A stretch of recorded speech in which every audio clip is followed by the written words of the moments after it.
Good morning વિદ્યાર્થી મિત્રો, કેમ છો બધા? મજામાં? તમારા ધોરણ 5 ની અંદર આપણે પર્યાવરણ આસપાસ પાંચમા ધોરણના પર્યાવરણ આસપાસનો આપણે રિવિઝન ચાલુ છે. તો રિવિઝનની અંદર મિત્રો આપણે એક વાર્તા છે બારીવાળું પેટ એ સ્ટડી કરી ચૂક્યા છે, છતાં પણ આપણે એકવાર એનો રિવિઝન કરી લઈએ. વાર્તા બારીવાળું પેટ. માર્ટિન નામના સૈનિક વિશે જાણીએ. ઈસવીસન 1822 માં તે 18 વર્ષનો હતો અને ખૂબ જ તંદુરસ્ત હતો. જ્યારે તેને ગોળી વાગી ત્યારે તેમને ખૂબ જ ઈજા થઈ. તે સમયે તેની સારવાર માટે ડોક્ટર બ્યુમોન્ટને બોલાવવામાં આવ્યા હતા. ડોક્ટર બ્યુમોન્ટે ઘાને સાફ કર્યો અને તેના પર પટ્ટી લગાડી. 1.5 વર્ષ પછી ડોક્ટરે જોયું કે એક વસ્તુ સિવાય માર્ટિનનો ઘા રૂસાઈ ગયો હતો. તેના પેટમાં એક મોટો કાણો હતો. તે કાણો લચેલી ચામડીથી ફૂટબોલના રબરની જેમ ઢંકાયેલો હતો. ચામડીને દબાવતા તમે માર્ટિનના પેટમાં જોઈ શકો એટલું જ નહીં, ડોક્ટર કાણમાં ટ્યુબ મૂકી તેનો ખોરાક પણ બહાર કાઢી શકતા હતા. ડોક્ટર બ્યુમોન્ટને કોઈ ખજાનો મળી ગયો હોય તેમ તેમને લાગ્યું હતું. શું તમે અનુમાન કરી શકો તેમણે તેના પેટ પર અલગ અલગ પ્રયોગો કરવામાં કેટલા વર્ષ કાઢ્યા? 9 વર્ષ. કેટલા વર્ષ? 9 વર્ષ સુધી પ્રયોગ કર્યા. એ સમય સુધીમાં માર્ટિન મોટો થઈ ગયો હતો અને તેના લગ્ન પણ થઈ ગયા હતા. એ સમયે વૈજ્ઞાનિકો જાણતા ન હતા કે ખોરાક છે એનું પાચન કઈ રીતે થતું હશે. 1822 ની વાત છે.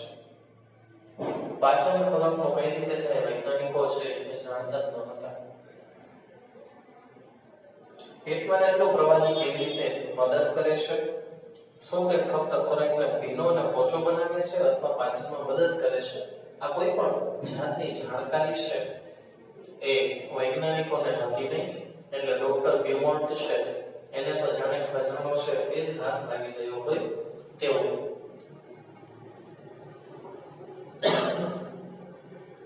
ડોક્ટર બ્યુમોન્ટે પેટમાંથી થોડું પ્રવાહી લીધું. તે જોવા માંગતા હતા કે એક ક્યારમાં ખોરાક મૂકી રાખવામાં આવે તો તેનું શું થાય છે. શું તે પોતાની જાતે પચી જાય છે? તો શું થાય? શું તે પોતાની જાતે પચે છે? તેના માટેના પ્રયોગ કર્યા. ટ્યુબની મદદથી તેને પેટમાંથી પ્રવાહી બહાર કાઢ્યું અને 8 વાગ્યે તેમણે 10 મિલી પ્રવાહીમાં માપેલી માછલીના 20 જેટલા ટુકડા મૂક્યા. તેમને પ્યાલો આપણા પેટમાં તાપમાન 30 ડિગ્રી સેલ્સિયસ જેટલા તાપમાને રાખ્યો. બપોરે 2 વાગે તેણે જોયું તો માછલીના ટુકડા ઓગળી ગયા હતા. 8 થી 2 એટલે 6 કલાકમાં માછલીના ટુકડા છે ઓગળી ગયા હતા. ડોક્ટર બ્યુમોન્ટે આ પ્રયોગ જુદા જુદા ખોરાક સાથે કર્યા. તેમણે માર્ટિનને તે સમયે તે જ ખોરાક આપ્યો. પ્યાલામાં અને માર્ટિનના પેટમાં બંનેમાં ખોરાકને પચતા કેટલો સમય લાગે છે તેની સરખામણી કરી. તેમનું અવલોકન છે કોષ્ટકમાં તેને રજૂ કર્યું.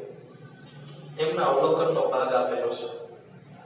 પાચન માટે લીધેલો ભાગ ખોરાક પેટમાં પ્યાલાના પાચક રસમાં. ઉકાળ્યા વગરનું દૂધ 2 કલાક 15 મિનિટમાં પેટમાં પચે છે અને 4 કલાક 45 મિનિટના પ્યાલાના પાચક રસમાં. ઉકાળેલું દૂધ 2 કલાક પેટમાં અને પ્યાલામાં 4 કલાક 15 મિનિટમાં. આખું બાફેલું ઈંડું 3 કલાક 30 મિનિટ 8 કલાક. અડધું બાફેલું ઈંડું 3 કલાક 6 કલાક 30 મિનિટ પ્યાલામાં. કાચું ઈંડું તોડેલું 2 કલાક પેટમાં અને 4 કલાક 15 મિનિટ પ્યાલામાં.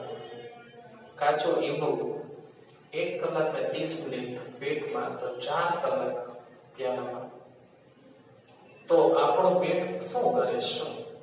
ડોક્ટર બ્યુમોન્ટે ઘણા પ્રયોગો કર્યા અને પાચનના ઘણા રહસ્યો વિશે પણ જાણ્યું. તેમણે જોયું કે ખોરાક બહાર કરતા પેટમાં ઝડપથી પચે છે.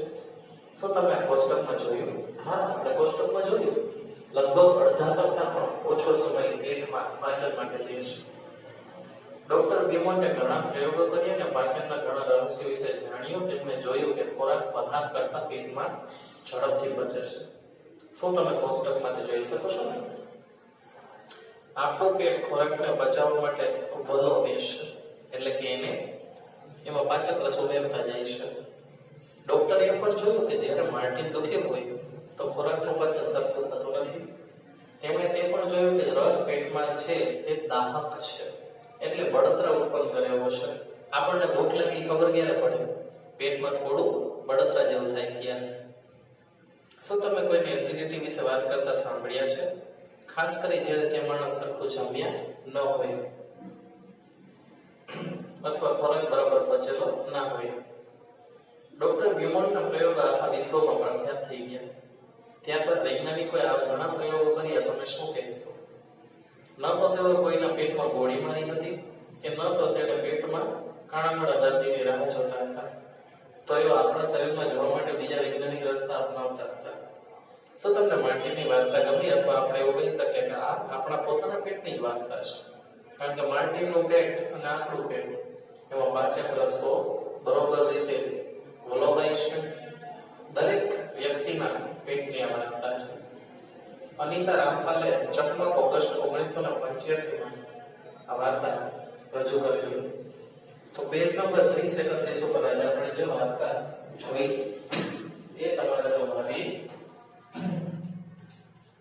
રફ બુકમાં અને રિવિઝન બુકમાં એક વાર એટલે ટોટલ 2 વાર લખવાની છે. સમજાણું તમને? હા કે બરોબર છે મિત્રો? તો ચાલો મળશું આવતા નેક્સ્ટ વિડીયોમાં. ત્યાર સુધી બધા જ મિત્રો ઘરે સુરક્ષિત રહો. Thank you.